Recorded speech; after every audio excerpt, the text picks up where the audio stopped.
as a matter of fact, conventions. Now, you know very well that you cannot tie up a parcel with the equator because it is an imaginary line. And in exactly the same way, time, clock time, is an imaginary way of dividing motion, of measuring motion. But it so happens that these social institutions become so convenient and so useful that we start to mistake them for the real world. And that can lead us into an enormous amount of confusion. The same sort of confusion from which you would suffer if, for example, you started eating the menu instead of the dinner. And we must recognize that a great many things that all of us take for solid realities are in fact nothing but social institutions. They are conventions. For example, your idea of yourself, of the ego. The ego is not a biological existence, it is a social institution. Because you see, when we speak of social institutions, we are not simply speaking of things like hospitals, law courts, legislative bodies, public health systems. Included among social institutions are such things as the clock, the calendar, weights and measures. Now, as we civilize ourselves, we can only do so through social institutions. In other words, if we didn't have a calendar, if we didn't have an idea of the directions, north, south, east, and west, if we didn't have these ideas, we couldn't get on together. If we didn't have agreements about the nature of language, we couldn't communicate with each other. And if I didn't know about time and space, I couldn't say, I will agree to meet you at the corner of State and Madison at 4 o'clock in the afternoon. And therefore, we could never find each other. But because these institutions are so useful, we come in due course to believe in them, as I said. And above all, we come to believe in ourselves as equivalent with the role we are playing in life. Confucianism was deeply concerned with roles. What is the proper role of a father?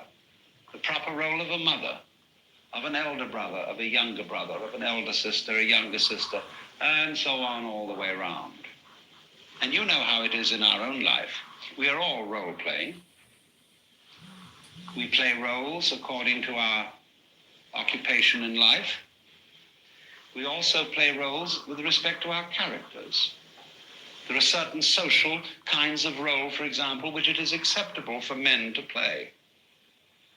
There are certain roles which men ought not to play, according to definition.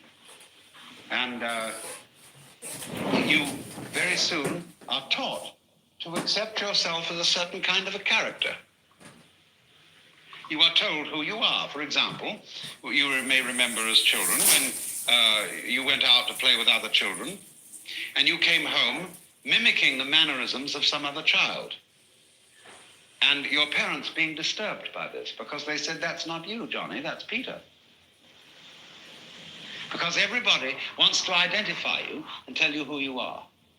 And this grows and grows as you go through life. More and more, people are trying to identify you. Like they say, are you a Republican or are you a Democrat? Are you a Presbyterian, Episcopalian, a Baptist, a Roman Catholic? Come on now, what are you? Tell us. And people, in other words, persuade you into accepting certain roles.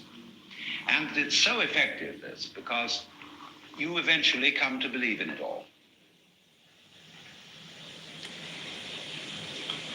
The Chinese devised, however, a philosophy for those who came to this point. And it is, as I said, the counterpart of Confucianism. And it's called Taoism. This character in Chinese is pronounced Tao. T-A-O.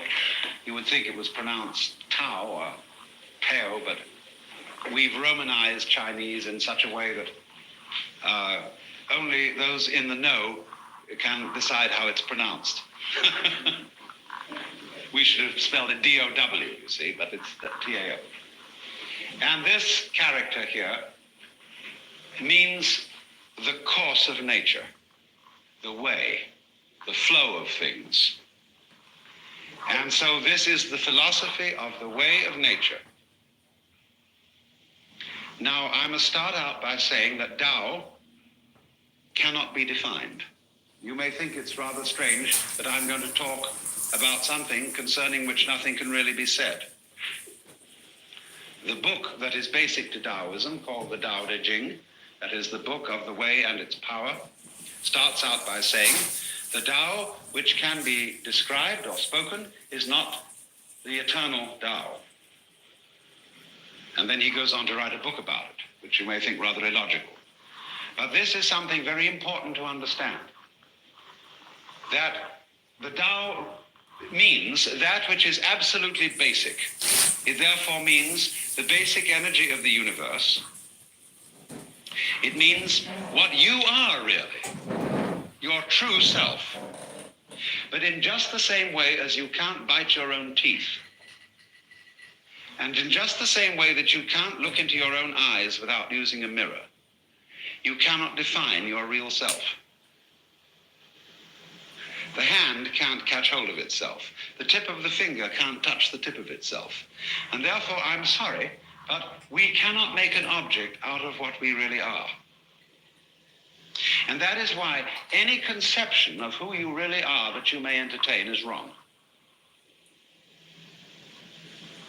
So if you think of yourself as an ego, that is to say, as a separate center of consciousness and action that is somehow closed up in a bag of skin, this is a false conception. You are not that. You are pretending to be that. You are playing at that. But what you really are utterly escapes definition, and therefore comes under the category of something metaphysical, that is to say, beyond physis, beyond nature in the sense of what can be classified. Okay, we're going to continue doing this brief reading here of the Book of Wisdom or Folly. This is on the conformity of the magician, De Conformitate Magi. See to it, therefore, O my son, that thou in thy working dost no violence to the whole will of the all, or to the will common to all those beings or bicomings that are of one general nature with thee, or to thine own particular will. For first of all, thou art necessarily moved toward the one end from thine own station, but secondly, thou art moved toward the end proper to thine own race, caste, family, and by virtue of thy birth. And these are, I may say it, conditions or limits of thine own individual will. Thou dost laugh? What sayest thou of the revolutionary will? Err not, my son. The magus, even as the poet, is the expression of the true will of his fellows, and his success is his proof, as it is written in the book of the law. For his work is to free men from the fetters of a false or superannuated will, revealing to them in measure attuned to their present needs, their true natures. And the poets de poetis. For this reason is the poet called an incarnation of the zeitgeist, that is, of the spirit or will of his period. So every poet is also a prophet, because when that which he saith is recognized as the expression of their own thought by men, they translate this into act, so that in the parlance of folk vulgar and ignorant, that which he foretold is come to pass. Now then, the poet is interpreter of the hieroglyphs of the hidden will of man in many a matter, some light, some deep, as it may be given unto him to do. Moreover, it is not altogether in the word of any poem, but in the quintessential flavor of the poet, that thou mayst seek this prophecy.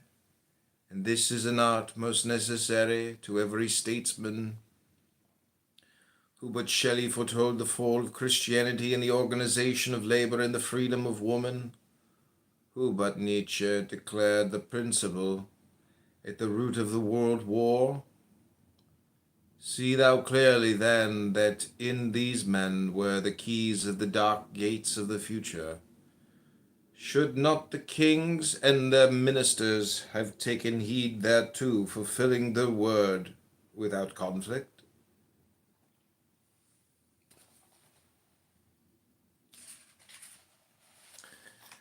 And the Magi of the AA, in whom the word takes flesh, de magis ordinis AA quibus caro fit verbum. Now, O my son, the incarnation of a poet is particular and not universal. He saith indeed true things, but not the things of all truth.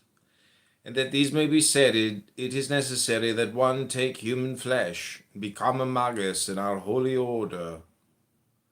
He then is called the Logos, or Logos Ionos, that is to say, the word of the eon or age, because he is verily that word, and thus may he be known, because he hath it given unto him to prepare the quintessence of the will of God, that is of man, in its fullness and wholeness, comprehending all planes, so that his law is simple and radical, penetrating all space from its single light. For though his words be many, yet is his word one and alone, and by this word he createth man anew, in an essential form of life, so that he is changed in his inmost knowledge of himself, and this change worketh outwards, little by little, unto its visible effects. 69 on the Magi of old, first of Lao Tzu. De magis temporis antiquae, imprimis de Lao Tzu. It may be unto thy profit, O my son, if I relate unto thee the secret history of those who have gone before me in this grade of magus, so far as their memory hath remained among mankind. For what would it avail thee should I recount the deeds of those whom I indeed may know, but thou not? Thou knowest well how I keep me from all taint of fable, or of any word unproven or undemonstrable. First then I speak of Lao Tzu, whose word was Tao. Hereof have I already written much unto thee, because his doctrine hath been lost or misinterpreted, and it is most needful to restore it. For this Tao is the true nature of things, being itself a way or going, that is a kinetic and not a static conception. Also he taught this way of harmony in will, which I myself have sought to show thee in this epistle. So then this Tao is truth, and the way of truth, and therefore was Lao Tzu Logos of his eon, and his true word or name was Tao. What can be described, what can be put in a box and said it's either animal, vegetable, or mineral, it's either long or short, black or white, temporal or eternal, any category you choose to apply is inadequate to this.